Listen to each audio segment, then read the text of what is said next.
ಸಭಾಧ್ಯಕ್ಷರೇ, ಮೆಕ್ಕೆಜೋಳ ಬೆಳೆದ ರೈತರು ಎದುರಿಸ್ತಾ ಇರುವಂತಹ ಬೆಲೆಯಲ್ಲಿನ ತೀವ್ರ ಕುಸಿತವನ್ನು ಪರಿಹರಿಸಲು ಕೇಂದ್ರ ಸರ್ಕಾರವನ್ನು ತುರ್ತು ಹಸ್ತಕ್ಷೇಪದ ಅವಶ್ಯಕತೆ ಇದ್ದು ಈ ಸದನದ ಗಮನಕ್ಕೆ ತರಲು ನಾನು ಬಯಸುತ್ತೇನೆ.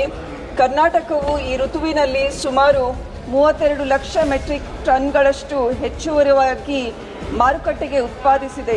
ಕೇಂದ್ರ ಸರ್ಕಾರವು ಕ್ವಿಂಟಾಲ್ಗೆ 2,400 ರೂಪಾಯಿ ಎಂಎಸ್ಪಿಯನ್ನು ಸೂಚಿಸಿದ್ದರೂ ಕರ್ನಾಟಕ ಮತ್ತು ಇತರೆ ರಾಜ್ಯಗಳ ರೈತರು ತಮ್ಮ ಉತ್ಪನ್ನಗಳನ್ನು ಬೆಂಬಲ ಬೆಲೆಗಿಂತ ಕಡಿಮೆ ದರದಲ್ಲಿ ಮಾರಾಟ ಮಾಡುವ ಪರಿಸ್ಥಿತಿ ಒದಗಿ ಬಂದಿದೆ.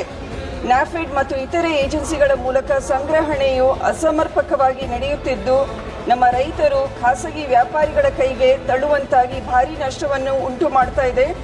ಎಂಎಸ್ಪಿ ಅನುಷ್ಠಾನವನ್ನು ಖಚಿತಪಡಿಸಿಕೊಳ್ಳಲು ಖರೀದಿ ಕೇಂದ್ರಗಳನ್ನು ವಿಸ್ತರಿಸಲು, ಆಮದುಗಳನ್ನು ನಿರ್ಬಂಧಿಸಲು, ಪಿಡಿಎಸ್ ಮತ್ತು ಡಿಸ್ಟಿಲರಿಗಳಲ್ಲಿ ಹೆಚ್ಚಿನ ಎಥನಾಲ್ ಮಿಶ್ರಣ ತಯಾರಿಸುವ ಮೂಲಕ ಹೆಚ್ಚುವರಿ ಮೆಕ್ಕೆಜೋಳವನ್ನು ಬಳಸಿಕೊಳ್ಳಲು ಮತ್ತು ಬೆಲೆಗಳನ್ನು ಸ್ಥಿರಗೊಳಿಸಲು ಕಾಲಮಿತಿಯ ಯೋಜನೆಯನ್ನು ಘೋಷಿಸಲು ತಕ್ಷಣದ ಕ್ರಮಗಳ ಕುರಿತು ನಾನು ಕೇಂದ್ರ ಸರ್ಕಾರದಿಂದ ಸ್ಪಷ್ಟೀಕರಣವನ್ನು ಕೇಳುತ್ತೇನೆ. ಧನ್ಯವಾದಗಳು.